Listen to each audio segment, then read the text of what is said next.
Welcome to Peaceful Streaming. So I'm back at the house that I'm turning into an inn. And guess what I found? The doors. The doors came back. So since I don't know why they went away, I'm not sure why they came back. So we'll just ignore that. And we're going to ignore the fact that I don't have any couches because I must have unsubscribed. I have to go back and try to remember which couches these were. And I do not. Why would I put that so high up? That makes no sense. But so what I'm going to work on today is the kitchen. I started doing it in the familiar blue and yellow, kind of like French provincial or French something design. And then I just felt like I'd done that so many times. I was really tired of it. So I decided to do plain white, and then um the furniture is going to be white and black. The furniture is in the stove and the fridge and the so actually let's get rid of this and the cupboards and stuff like that. So I mean that seems kind of more like what you'd have in a professional kitchen anyway. So let's see. Not sure what I'm doing with the floor. I have to figure that out. Um,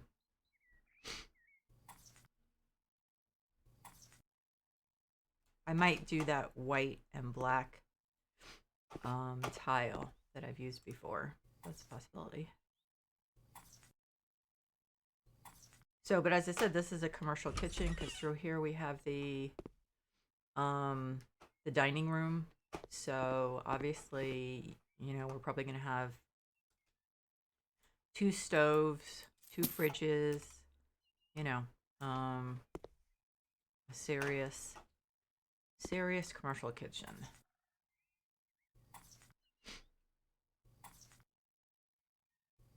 So the one problem with this is that the tiles get washed out, like right there you can see, by lights that are too strong. So I think I'm going to have to get rid of the halogens and put in mini halogens, um, because it's just otherwise I have to choose between having any light and having the wallpaper look. I mean, not the wallpaper, the tiles look the way they're supposed to look. Okay, so let's see. We're probably going to need one, two. This is going to take a lot because of above and below the windows. So, I don't know. Let's start with that.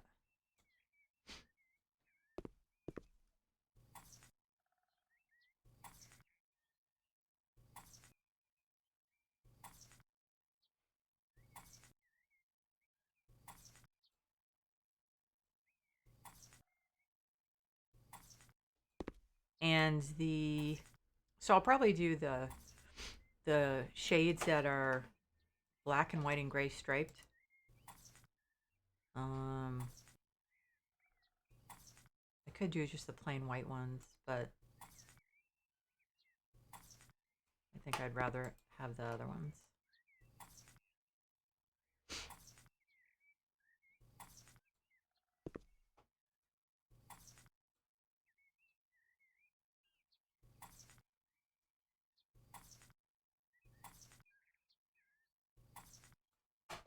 And I need to obviously change that light switch.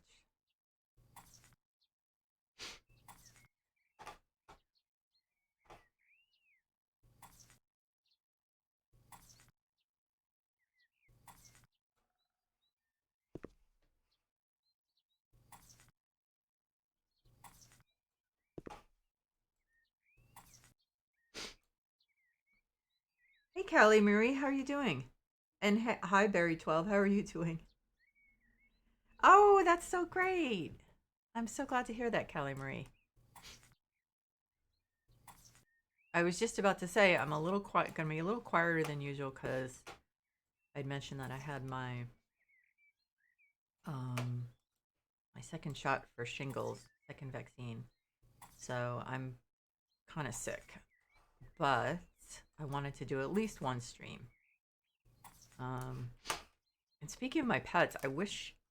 Come on, guys. Didn't I like? Let's give you a mouse to play with.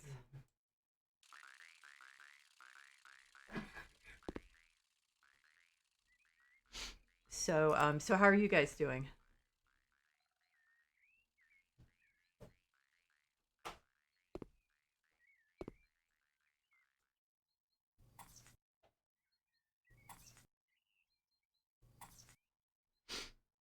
Let's see.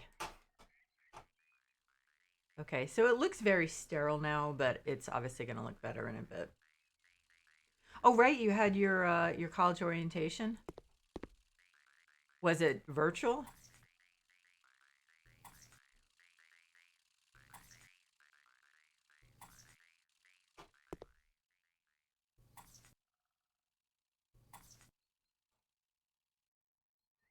Oh, good, they left. Okay. Now they start getting crazy, running around.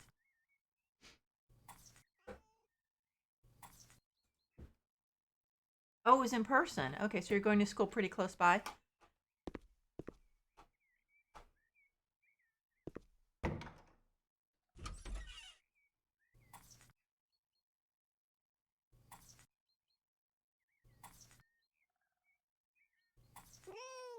Oh God, you're not leaving me alone. Go play. I don't remember what couches were in there. I must have unsubscribed, so just FYI. That's why there are no couches there. Just pillows hanging in space. Oh, really? Yeah. I don't think we haven't heard any so far. Although we have the windows closed because it's actually really chilly. Um, for some reason the fog has come back the last couple of days at night, which is nice. Oh, okay. That's good. That's definitely convenient. But are you gonna live on campus or are you gonna live at home still?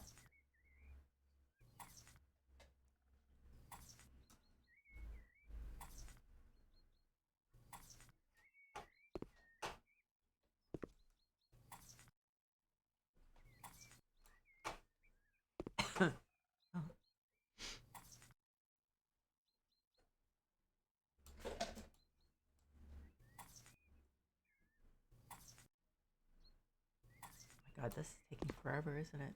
Oh, look. Huh. There's some of the tile. I didn't realize I put the tile down. What did I do? Then put the wood over it? That's really strange. I don't know why I did. I don't even remember. It's actually been months, I think, since I worked on this kitchen. Okay. So, as I said, kind of sterile. But, now I'm trying to figure out what I want to do with the floor. It's better to live on campus anyway. I mean, it's kind of like that first step toward living on your own, but like not really yet. So you can just kind of take the baby steps out of the nest.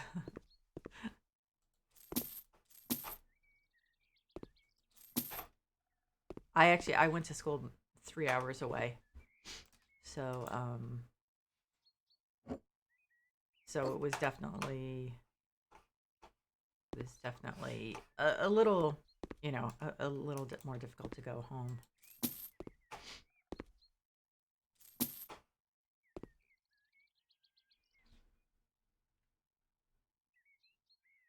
It's definitely, yeah. I mean, it's definitely better to live on campus as far as I'm concerned.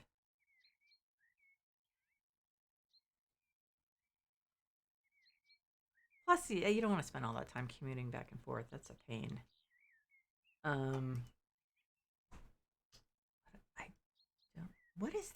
I have never seen this before. I have never ever seen this before. That's really weird. Okay, it's not interesting. Um, put this in the middle. Uh, I mean, I could just put the matching floor tile if there is one.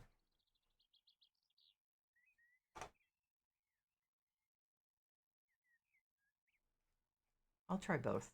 I'll try the one, well, if there's one that matches. I guess I'm a little out of it. I didn't sort in the tiles right away, so yeah. Yep. Um,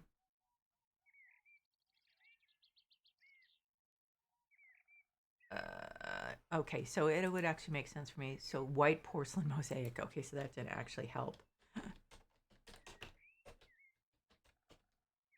Oh, okay, we do have floor tiles. Okay, so I'm gonna do a little and then see about how the other black and white ones do. Yeah, yeah, I think that that's a good like compromise. I think. Um, like yeah, mine was 3 hours away, but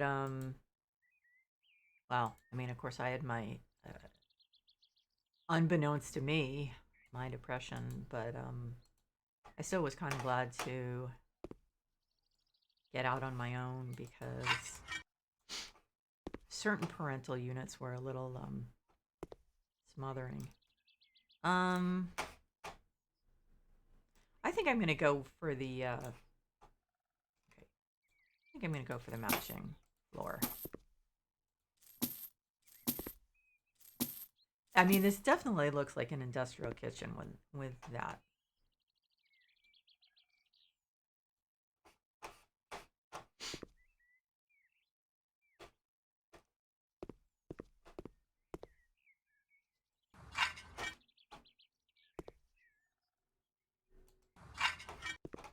Oh, why did I think? I thought that was like a sill or something. That's weird. Okay, so um, let's see. Okay, so I think, although there's a distinct possibility I will be sorry about this decision, um, because I was sorry last night when I started using this particular stove, but that was because I was trying to squeeze it in with cupboards, and I think in this particular instance, I'm going to put the stoves. No, I'm gonna do the white ones. Um, Handles, white, metal, white. I mean, there's enough stuff. Yeah, so I was gonna put two here, like right next to each other.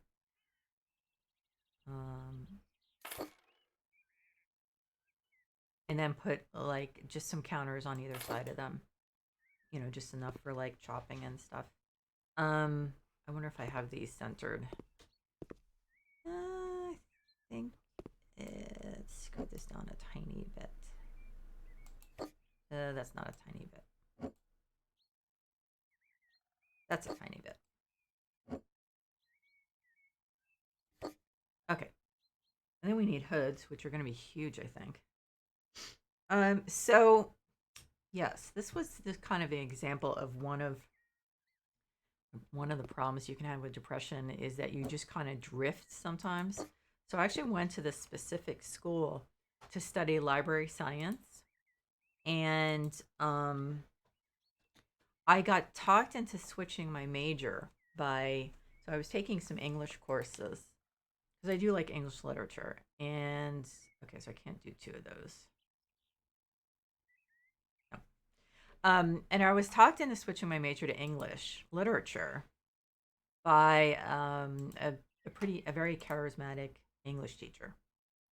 So that was a huge mistake because there's really not much you can do with English literature unless you want to go into publishing or be an academic, which I didn't. And actually, that was a decent decision that I stand by. Um, but I could have been in publishing because my family, my family's in publishing. But oh my God, I'm having really bad luck with this, aren't I? But I didn't want to because I felt like I kind of wanted to break away from the family. So yeah, I got out of college. Oh my God, I'm going from one extreme to the other. got out of college with an English literature degree. I got a job as a receptionist because, and this was very depressing, they said because I had had an internship where I worked at a TV station, and I had sorted mail there, that's why they were hiring me for the receptionist position.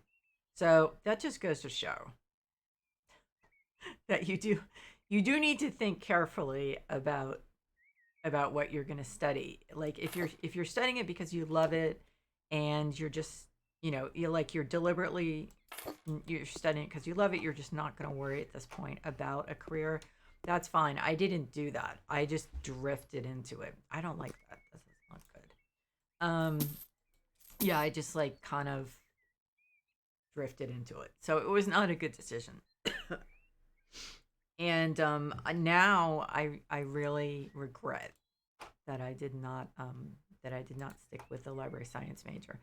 This one was small. Okay, let's go by the most expensive one. Price descending. Um, uh, this is always a problem. Hoods are always a problem. They always are. Um, what if I do? I'll just, you know what? That's what I'll do. I'll do one for the two of them. I think that works. But yeah, anyway, I mean, like I said, if it's a deliberate decision to be like, hey, I really want to study this. I'm not sure if I'll be able to get a job in it, but it's something I really want to do. That's one thing, and that's perfectly acceptable in my book. Um, so, but I did. So then I didn't do something I really did love, and so chances are, if I got in library science, then I would have ended up being like in data science now, which would have been fine with me. Hey, Lua. Okay, so you know what? So you're studying what you're interested in, but you also have an idea of how you can apply it. Because I just I I did minor in communications, and that's why I um what am I trying to say? And that's why I did the internship at the TV station. But I mean, it didn't really, like I said, it got me my receptionist job. That's a little depressing. But I mean, on the other hand, I'm still doing administration and I do really love it. It's just that I cut myself off from the options that I really should have that I really should have had. So, I don't know. Wow, that is a huge that's a huge fridge. I'm not sure if I like it. I actually was really wanted a white one. That one's kind of cool. Okay. Think I'm just trying to figure out what where the best places, I guess. So I guess let's oh god. I wonder if this is going to be problematic. Um that seems like a does that fit there? Yeah. It's really big. Okay. But this is a commercial kitchen, so. Oh, you did? Yeah, well, it definitely has a big enough lawn. That's for sure. Now, I did not decide on um which cabinets I was going to use. So, I think well, okay, so here's what I was thinking. Well, I use snowman so much. I was thinking of using count if it's not too like oh, they don't have oh, okay. They don't really have as as many options, so I don't think I want to do that. I mean, it's cool, but I also found wait a minute. Shoot, I was looking at this just before I started streaming and my brain is like completely let go of it. So I don't want the Apple Nintendo because what order is this? Is weird. So this is just all the I don't like the Apple Nintendo because I don't like that design on it. Yeah, I think so. Library sciences, I mean, I think a lot of people, because um, at least, there seem to be a lot of libraries are not getting that much, you know, business anymore. And so that's why, I mean, librarians have always been kind of into data sciences. If you look at, like, doing research for people and stuff like that. So a lot of librarians have switched over to data science, and I definitely would have been happy doing that. But I'm pretty happy with what I do now. I do enjoy it from day to day. So I just took a really, like, winding road to find out what I actually like doing. And it cost my parents like $50,000 on the way. So yeah. So that's what depression does, folks. I mean, obviously not for everyone, but yeah, that was a big reason why I just kind of fell into it. I didn't really have any um I just was very directionless, and that's not a good thing. So I wanted to go wait, so wait a minute. Do these come in this? Does that come in black? Black wood. What does it look? But it's not glossy. So, oh God, you can't even see it. Hey, honey. Oh, I'm gonna mute just for a second, guys.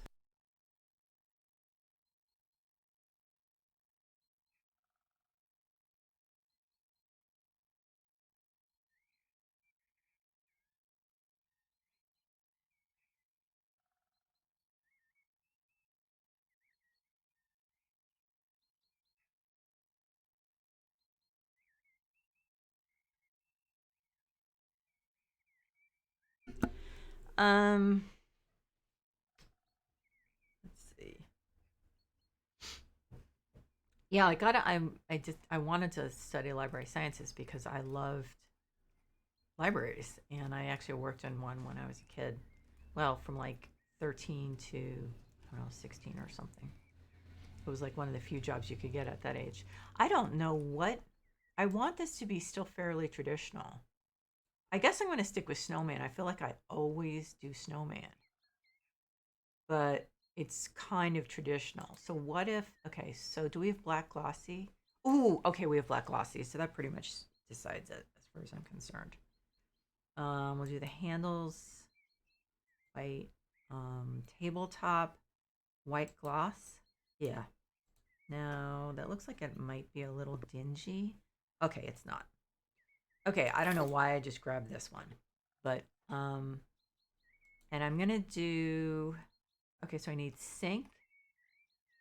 Okay, here we go. Snowman, dark, sink. This is almost a joke now to me now that I use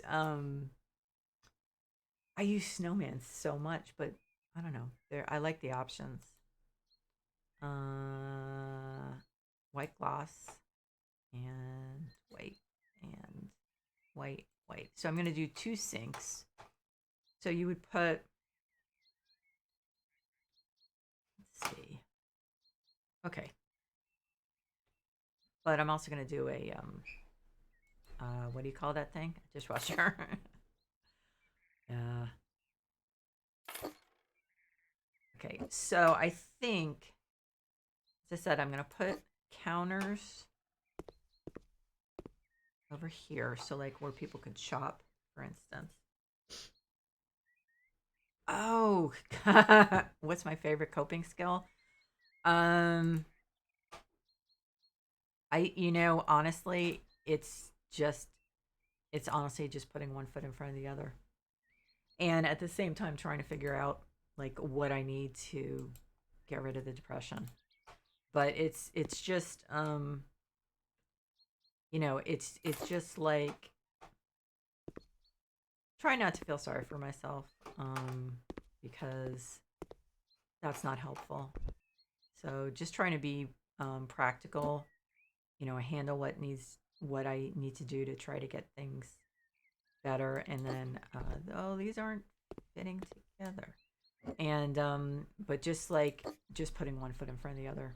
It's just like it's not fancy, but I mean, it's but the other thing is, I, for instance, have been really lucky.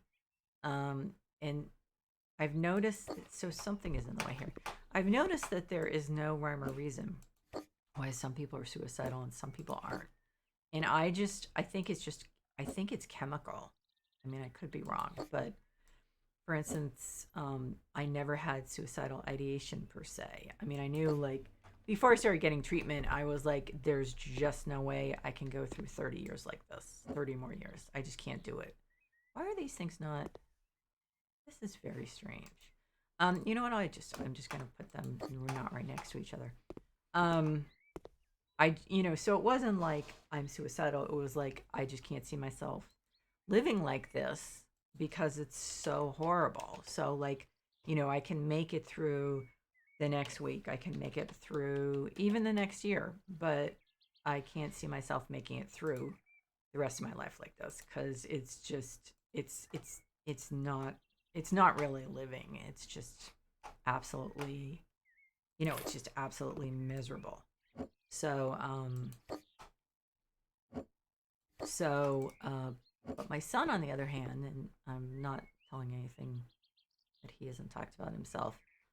He definitely has suicidal ideation, and I think I had talked about this recently because um, his he'd been taking generic, and our insurance company was trying to deny him the name brand after he'd taken generic for a few months and was severely depressed, and it was horrible. Um, and then as I had mentioned, I wrote a nasty, well, not a nasty letter exactly, but a letter that was like, listen, this is what's going on. This is horrible. You cannot, you cannot deny, you cannot deny someone who's suicidal the medication they need. This is ridiculous. He was a good sport and he took the generic for 3 months. It's not working. He's in bad shape, and now you guys are trying to make us jump through hoops. So this is just, um, this is bullshit. So you, you think that, Eloy, you think that's the problem? Let me look at this. I don't know what's going on. No, you don't have it. Yeah.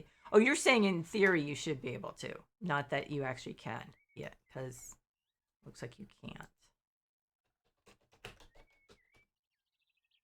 I'm trying to find a.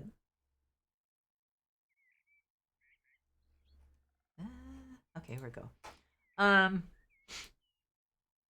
but yeah, it sucks, and but I was lucky that I've never had suicidal ideation. So, um, in some ways, things were easier for me because there wasn't something I was constantly trying to fight. So, yeah, it's really I was thinking about this recently. We just don't seem to have progressed at all, as much as I would like in the last few decades. It's a little depressing because um, because mental health is still not treated is not equal created equally or treated equally with physical health. So it's frustrating and it's annoying. Um, and hopefully people will start to get a clue and institutions will start to get a clue because it's just absolutely ridiculous that decades and decades after I got diagnosed, it's still, anyone with depression is still a second class citizen. Depression or anything else. I mean, it's really kind of appalling, but other than speaking out a lot, I haven't really figured out what, you know, and trying to help people. But it's just like there's got to be some kind of change. But I could deal with it if it weren't for the fact that we're unequal when it comes to insurance. If it was just rats, here we go again. If it was just a matter of people's attitudes, that would be one thing. But to also be second class citizens when it comes to treatment, then that's not good. How have I ended up with the same situation as was that yesterday? I don't think it was yesterday, was it? It was the day before where I could not fit this stuff in. What maybe it was yesterday, I don't remember now. So I'm just gonna have to squeeze this over a little. That's a bummer. It's not a big deal. Um let's see. Oh, I didn't do that. I gotta retile that.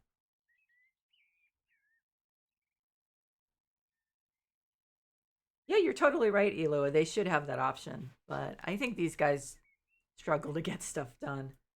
Um, yeah, I mean, Barry, I, like I said, I mean, I've been lucky, especially because I had no help. I'm not trying to pat myself on the back, but at least our son had someone who totally understood what he was going through.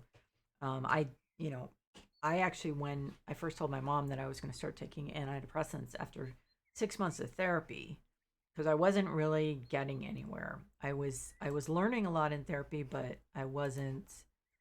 I was still really depressed, and my mom was like, "Oh, you sure you need him?" I was like, yeah." And you have to understand, this is someone who worked at Time Magazine. Okay, this is just someone who, was well educated. Eh, worked in New York City with a lot of people who were very, sophisticated people. I mean, it was just really bizarre to me to for her to say that. I just thought it was just like, uh, yeah, I'm pretty sure I do need to do it. And then I told her I can't see myself making it through. I can't remember what was this called, ceramic. No, I don't remember. I said I can't see myself making it through the next 30 years. I will not. I will not survive. That's not it. What the heck was this called? Oh shoot. This is really hard to find, this one. Um so yeah, it was just, I mean, granted it was 1990, but still it was really strange to me that my mom just, like, I did not expect her to say that. It was like, yeah, no, actually, mom, it's just completely a whim, and so maybe I don't actually need it. I thought I'd just try it for fun, you know, just see what it was like. And I mean, the thing is, if you don't need antidepressants, you're not going to see any difference. If you're not depressed, they don't make any difference. So, like, if you're not depressed and you take antidepressants, you're not gonna see any. You're not, other than having side effects. There's not gonna be any change in your mood because they don't change your mood. They fix what needs to be fixed. So it was just strange. I mean, I was the kid who never really did any drugs.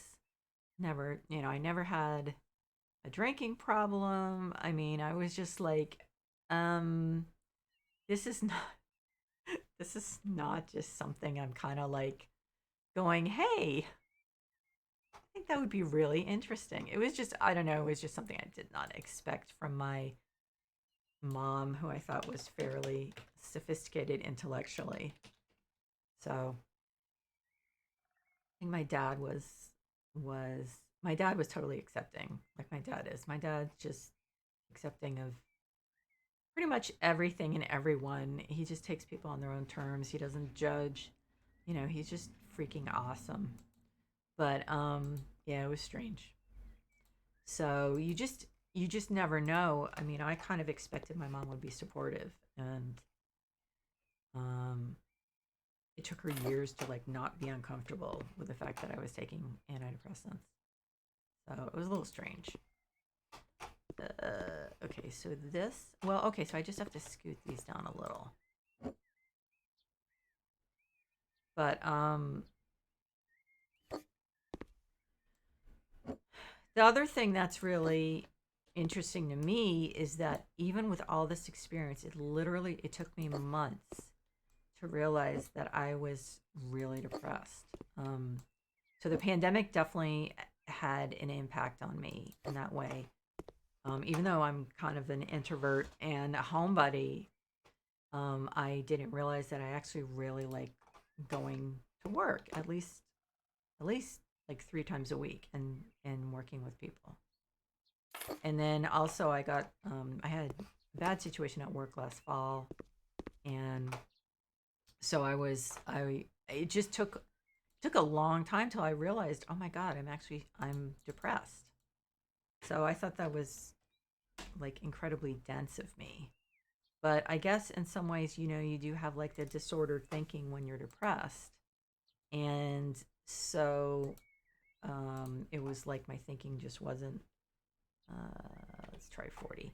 It's like my thinking just wasn't, like was very sluggish and I wasn't being very perceptive or something. So, but I just, like I said, I don't have any like, I don't have any wisdom about coping strategies. It just like, just to keep moving forward, and also one thing that's very important is not to let anyone tell you, and this is what is frustrating to me, if someone has like a partial response to antidepressant, so they're like better, but they're not, but they're still depressed, and the doctors who are like, yeah, but you're better than you were, well, that's not good enough.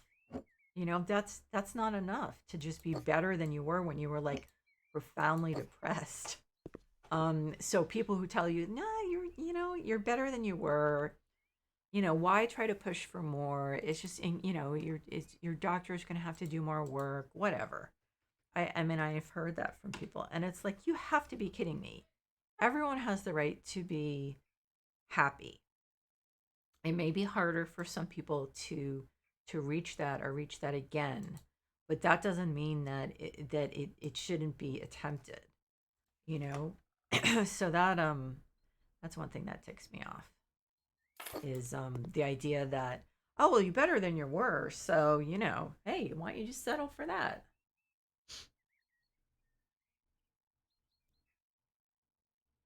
Yeah, I mean, I've now I haven't ever been admitted. I'm a pretty like, I think it's genetic, to be honest. I had a therapist tell me, and I'm not in any way saying that anyone who um, considers going to a mental hospital or is in a mental hospital is not this way, but basically that I had a spina steel. I mean, I think what it was is that I lived with depression for so long, and I just kept moving forward because that was the only thing I could do. Um, but on the other hand, I don't know if you've this book is really good called Darkness Visible. So is this writer William Styron? He he wrote I don't know, he may have been a Pulitzer Prize winner and stuff. He wrote a book called Sophie's Choice. He wrote a lot of books that were very, well thought of, very well reviewed, and got awards and stuff like that. And so, but then at actually a pretty late age, he developed depression. And although honestly, when you look at his books, it's like, oh my God, seriously, dude, you had depression all along. It just got worse. Why is none of this like fitting together? This is very strange. I mean, you look at his characters. His characters are like seriously depressed people, and so for some reason, it just did not. It's this wall. There is something about this wall. Um, so yeah, but what happened is I guess he stopped drinking. And for some reason he feels like that triggered, I guess, his awareness of his depression. Um and So he had kind of an atypical depression in that, like most people, like including me, mornings were the worst. For him, apparently, what happened is mornings were fine, but as the day went on, he would get more and more depressed. And so what happened is ultimately, I can't remember if a friend of his or his doctor persuaded him that he should, but he was suicidal. Like he was, like he said, like he constantly was seeing things around him and thinking about, the fact that he could commit suicide with them. So he went into the hospital and he said it was this huge relief for him. Um, because now, granted, this guy had a ton of money and went to, probably a boutique mental hospital or mental ward, psych hospital, whatever. So yeah, I mean, it wasn't your typical anything. So so yeah, I mean, I'm sure he was treated very well, but he said it was just a relief to not have to fight his suicidal thoughts, to know that he was safe and he couldn't do anything. So I don't know. I think for some people, depending on their circumstances, depending on the hospital, depending on what kind of um, resources they have. So if for some people, it may actually be not necessarily a positive thing, but I think what the way he put it is that it was a refuge for him at that particular point in his life. And he, like, nothing is fitting on this. Like, nothing. I swear to God, I'm just gonna scoot it over. I'm just like, I'm cheating completely. Um, you know, so but the thing is yeah, I mean they're well, and there also are nursing homes. There are some nursing homes that are just absolutely horrible. I mean, if you remember what happens in the beginning of COVID, when those poor people were just left to die because you had people who weren't well trained, who weren't paid enough as far as they were concerned to risk their lives, which I don't know, you might not be able to blame them. But so yeah, I mean, there's definitely some situations you would not want to be in. And I mean,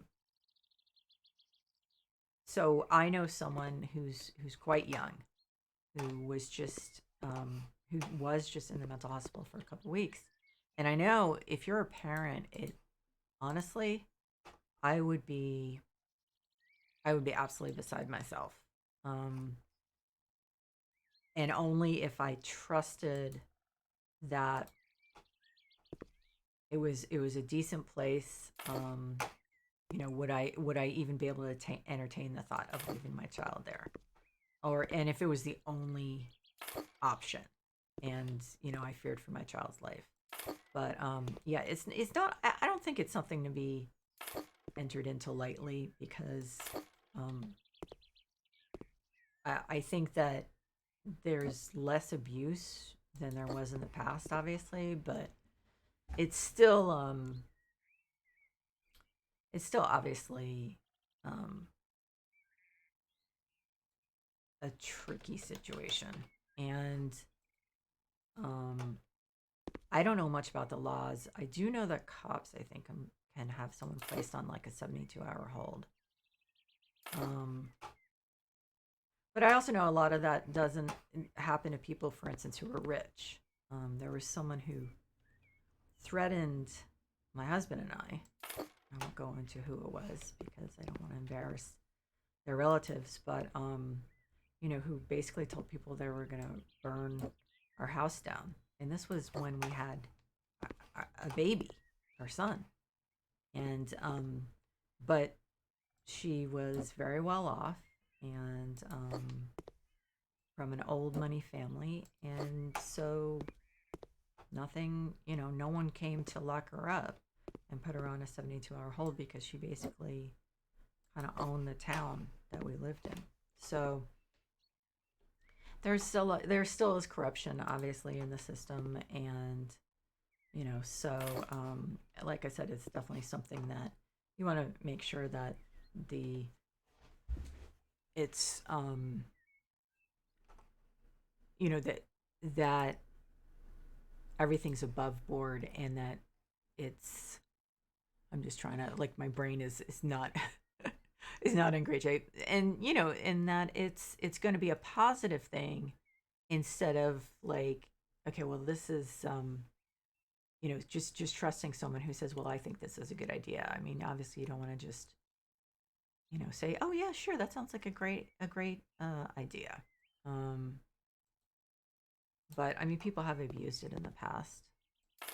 Oh, that is not the right color. Okay, so I'm just going to be boring and go with the ones I usually go with. Wow, this is kind of boring, so I've got to liven it up a little. But yeah, like I said, for some people, if it's the right situation, it's the right decision. But it's definitely something that I don't think is entered into lightly. It should be, and that's only if you are a danger to yourself or other people, and for some reason, that's really the only reason. Like, it's not a good reason to be like, well, they can get the best care there. Why? They can get care outpatient. So there has to be a really good reason why someone would be inpatient, and the main reason is they're a danger to themselves or someone else, and that's really the only acceptable reason for it. Because other than that, you're looking at definitely potential for abuse of the situation. So, and honestly, I was just thinking this, to some people, this may sound like a really depressing discussion, but I honestly feel like knowledge, when it comes to mental health, knowledge is just super important, and knowledge and information. And so the fact is that this does exist, that there is mental health. A lot of people are struggling, more people than were before 2020, that's for sure. So I think having the information is really important, and also being comfortable and making other people feel that you can be comfortable talking about it, because as I always felt like, I have nothing to be ashamed of. Okay, like, I didn't I didn't like want to be depressed, and I didn't do it to myself. And so I don't have anything to be ashamed of any more than someone who's got diabetes has something to be ashamed of. So why should I be made to feel, just because it's something to do with your mind? Why should I be made to feel like it's something to be ashamed of? But you know, things are really strange. Like, for instance, apparently people used to talk about cancer in like whispers, like it was something shameful, which nowadays we're like, what? But so all this stuff, ebbs and flows. So hopefully, ultimately, we will be able to be very, nonchalant, not nonchalant, but be very open about it. Not feel ashamed, not feel someone else should be ashamed. It's really, it is what it is. It happens. You know, there's just, it is what it is. So and people who suffer from any mental illness are only want to be treated with respect, and deserve to be treated with respect, and have absolutely nothing to be we have nothing to be ashamed of. So that's why I don't want to say I was in your face about my depression when I got diagnosed, but I was in once I was comfortable in a situation, I was very open about it. And I do know, like, I can point to at least one instance where it just freaked someone out completely, but it was not someone I would have thought would be that closed-minded. So um it's not something I recommend unless you're totally comfortable with the situation, and are willing to take the risk. Wow. Okay, so I need I need one of the other rugs, like a Dove rug or something. Maybe, I don't know, or an RH rug. Nah, RH rug. But yeah, no, I mean, to me, it's like, it's not depressing. It just is what it is. It's, you know, not talking about it doesn't mean it goes away. You know, so I don't see any reason to. I think the more you refuse to talk about it, then the more it becomes, you know, it remains something shameful. So, but anyway, I've been babbling on. Why? We just do not have white. We do not have enough white. Like there's the stuff, like I want so much more cream in this game from the devs, like more cream paint, like more cream, nice cream sofas and stuff. And then when I don't want cream, that's what I get. I'm like, oh man. I'm not doing well. So let's see. Did I try this one already? I think this has too much cream. Yes. Oh shoot. Um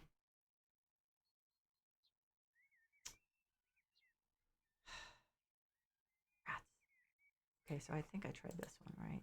Yeah. Okay, so I'm just gonna have to go with a plain black one, I think. I can't believe there isn't one in the new Everly ones, but it seems like they tend to lean toward cream as the balance in color instead of, I tried this one, right? Yeah. Instead of white.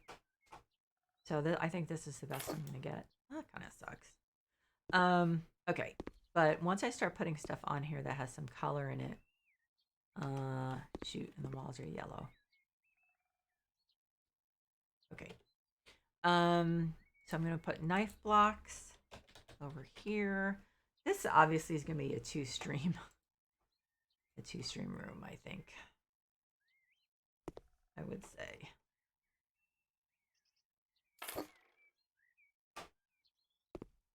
Oh, wait a minute. There's another thing of knife. Now, did I? I didn't unsubscribe from it. Please tell me I didn't. Oh, I did. Deborah, you moron. Why did I do that? Oh, no, wait a minute. I'm going to use black cutting boards. Why did I do that?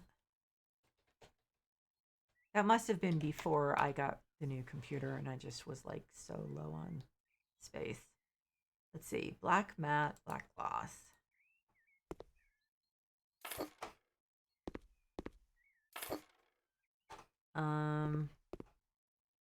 Oh, the shades. I forgot.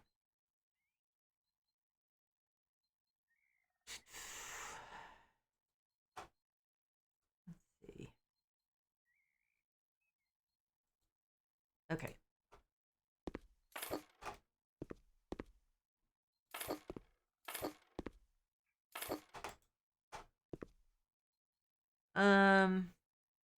I really want color, but I did have an idea. I did have this idea, and I wasn't planning. I'm gonna stick with that for now. So this side, I'm thinking. I don't know what I'm gonna do. I was thinking of like doing, you know, an eat-in kitchen table. A chef's. Oh no! Wait a minute. I have an idea. I don't think I have the right colors though. You know what would be cool is to do a chef's table. And I was thinking of like having a booth, but I don't know if there is a booth.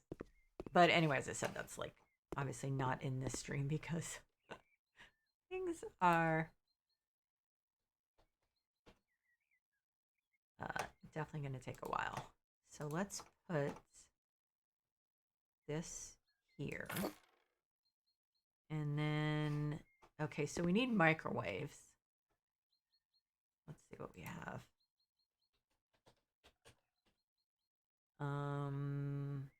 I think I'm just going to go for the OzK ones.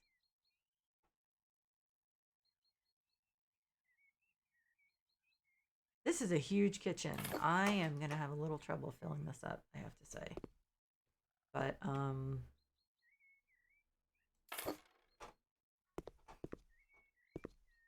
of something. Um, so I was thinking I put the pots up above the, let's see. I figure I do a few of these.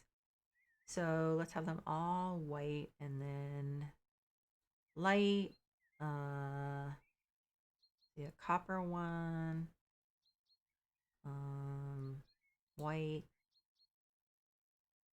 gold, cream. Let's say.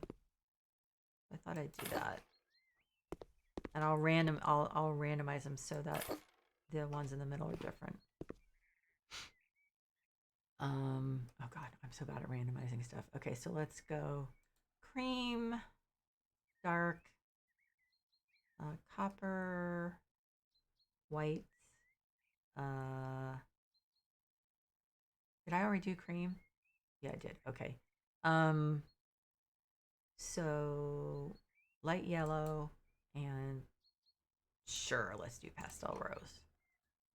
Okay. So, oh no, wait a minute. I wanted to have them all have the same. That was white. Okay, yeah, I wanted them to have the same. Whatchamacallit? Whatever that thing is. I don't actually know the name of it. Okay. Um. So that seems to make sense. I think. Hey, real Nebraskan. Um. Yeah, I mean, yeah, Barry, that's the thing is that I think one of the biggest tragedies is parents who maybe suspect that their child is suicidal but don't want to ask because they're afraid it will, if the child isn't suicidal, it'll put it in their head, and just not knowing that that's not the case. And that really bothers me because it's not something because the parents, I'm trying to figure out the best way to say this. It's just tragic because it's not their fault that they don't know. Because I mean, most people don't know that it's better to talk to someone and ask them if they're suicidal than just cross your fingers and hope everything's going to be fine. And it's not it's definitely not anyone's fault except you know um so that to me is just totally tragic, is the parents who are, the fact that, you know, uh, the tragedy of the child committing suicide, the tragedy of the parents left behind, and the fact that maybe it could have been avoided. And that's why, even as soon as I realized our son was suicidal, I I just started. I talked to him about it, and I told him, "You cannot say anything that will shock me. Nothing. I'm your mother. I am. I. I don't. If you're in pain, I want you to talk to me about it, and nothing you can say will make me love you any less." And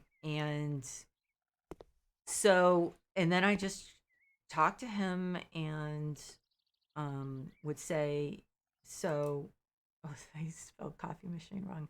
I'd say, so, are you having suicidal thoughts? And if he said yes, I'd say, so are these, are you, is it just kind of abstract thoughts, or you actually like have any plan, or like have started thinking about what you would use, and so we never got to the point where he said, yes, I have a very specific, I have specific ideas, but I said to him, but you can tell me because um I you know I will never think less of you.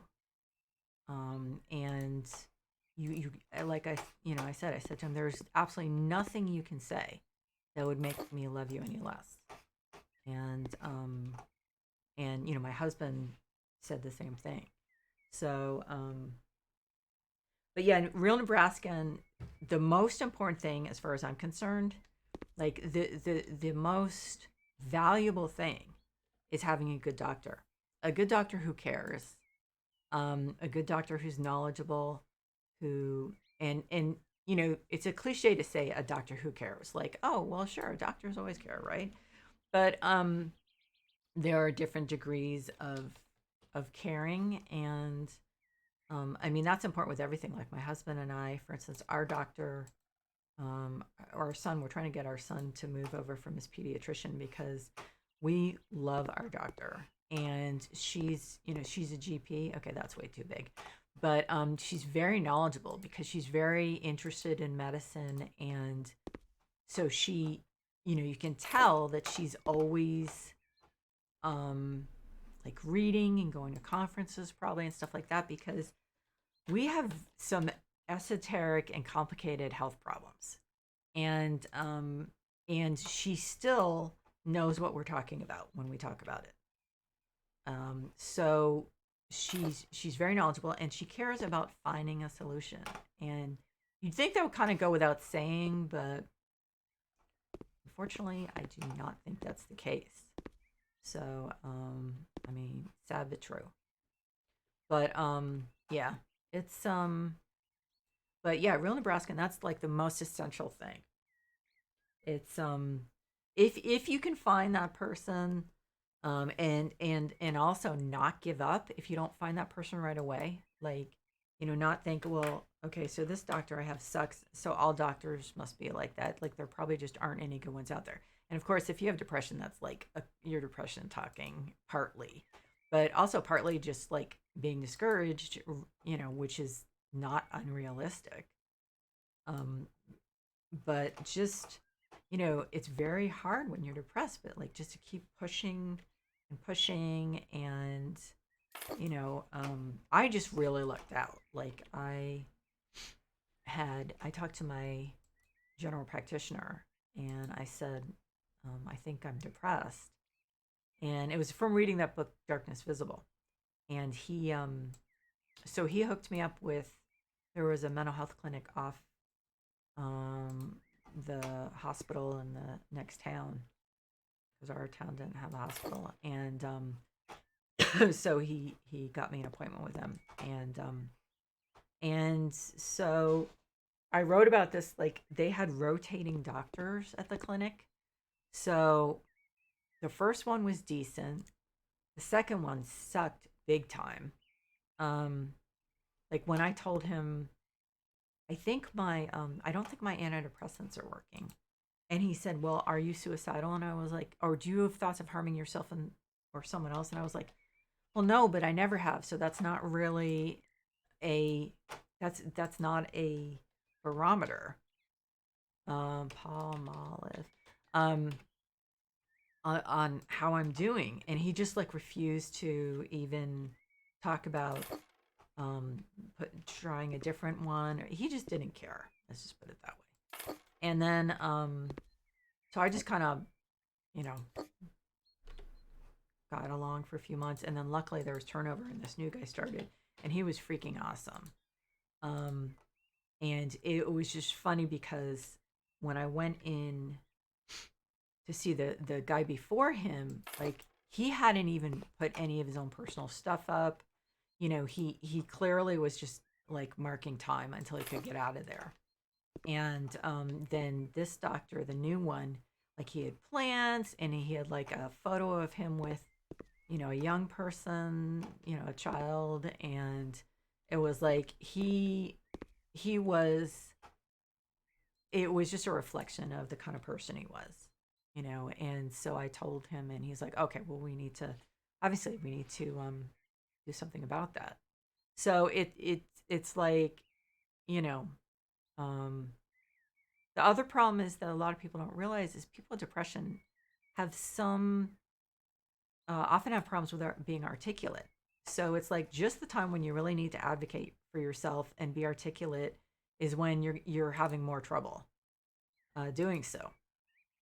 So yeah, which is somewhat ironic, obviously. But so it does make things difficult, and so a lot of people struggle with expressing themselves, and articulating, I'm not doing well, and so it's so unfortunately some doctors are judging people by the standards of someone who is not depressed and is perfectly articulate, and that's actually not the case. So, but anyway,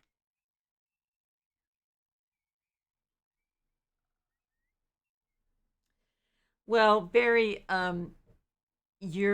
remember I had depression for years before we had our son, and as you know, I did a lot of writing and talking about depression, and so I think that you're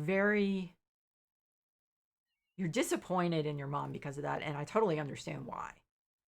Um, but I remember I did have a couple things that helped me, and one was having depression, and one was knowing a lot about depression. So, I understand that it was very disappointing that your mom you know, didn't step up. Um, but a lot of people just can't deal with it, and on her part, it might be a lot of fear. So, and lack of understanding too. Real Nebraskan. Yeah, I know. Um, that's what sucks. I mean, and here's the thing. I live in the San Francisco Bay Area, okay? And you would think that would be so many therapists around here that you would easily be able to find a good one, right? No.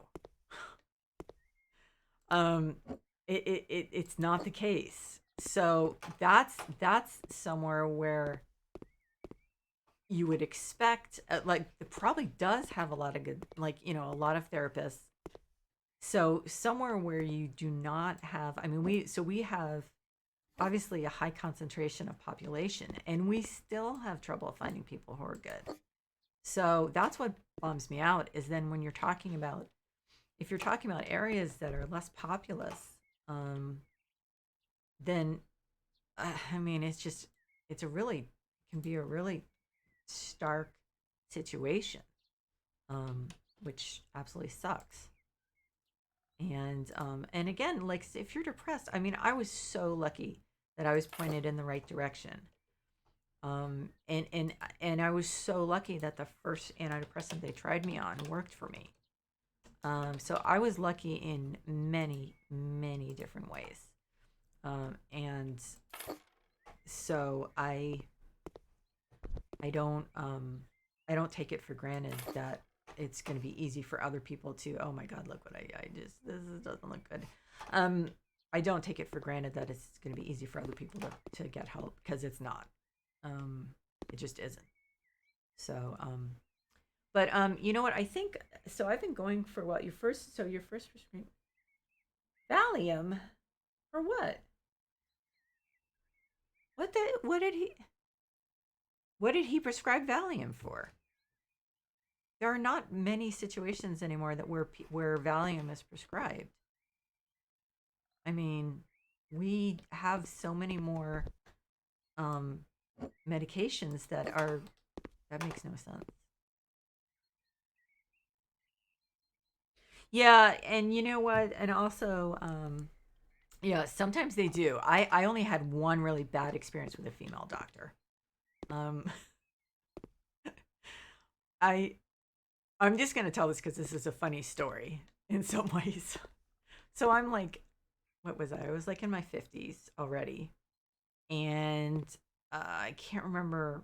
So I was starting menopause, and so I had just been seeing my GP as my OBGYN, and he said, no, you really need someone who's more, who you really need to be seeing someone who's more knowledgeable about this.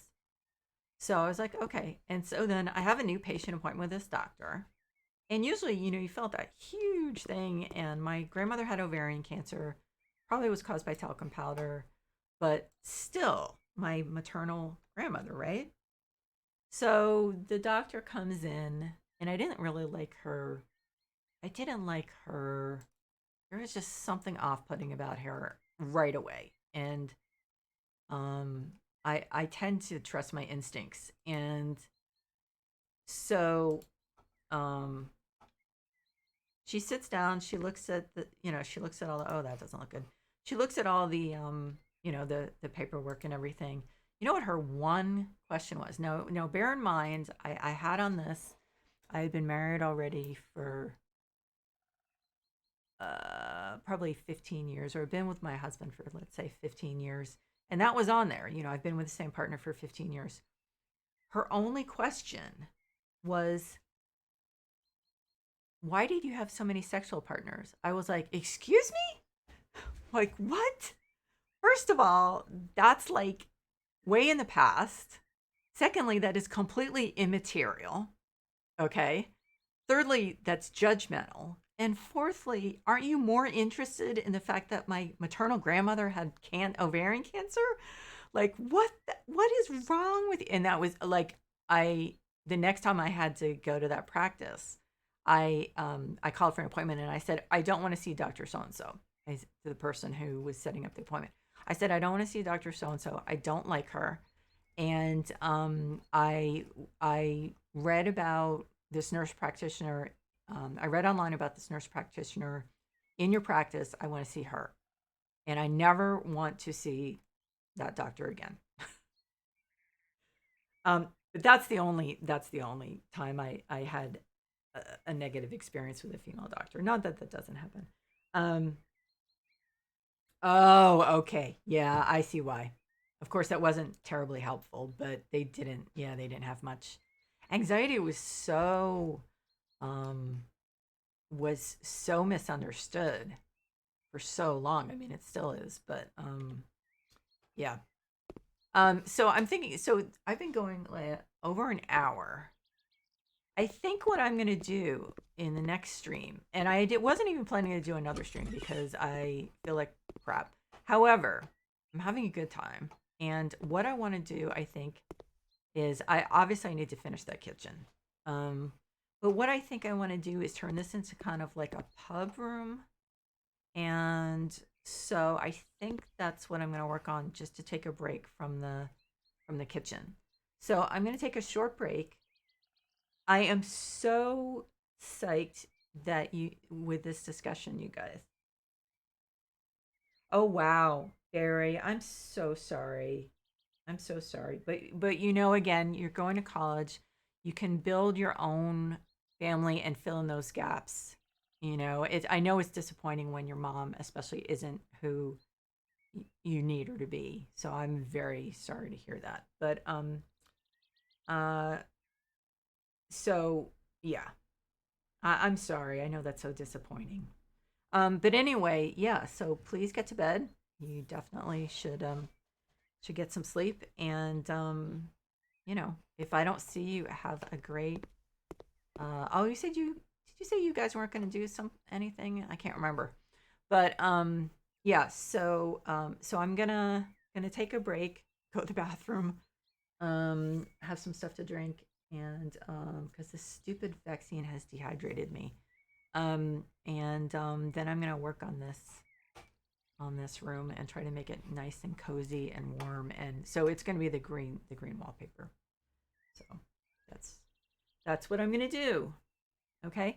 So guys, thank you so much. If I don't see you guys in the next stream, thank you so much. I really, really appreciate you coming by and talking. And bye, Barry. Um, and of course, anyone watching the VOD, thank you again. Now, it looks like I have been dropping frames. So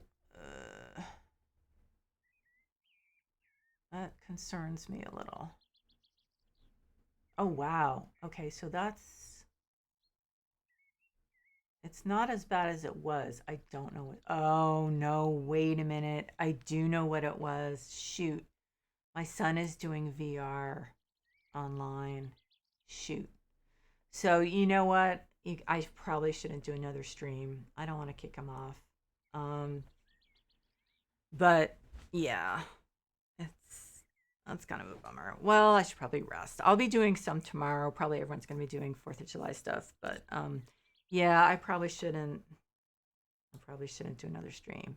Now, of course, it says your stream quality is good, but 10 minutes ago it was dropping a huge amount. So yeah, yeah, my son has this thing on Friday nights. He does VR pub crawl or something like that, and so he really enjoys talking with people. So okay, so I'm not going to do another stream, but so obviously, thank you so much.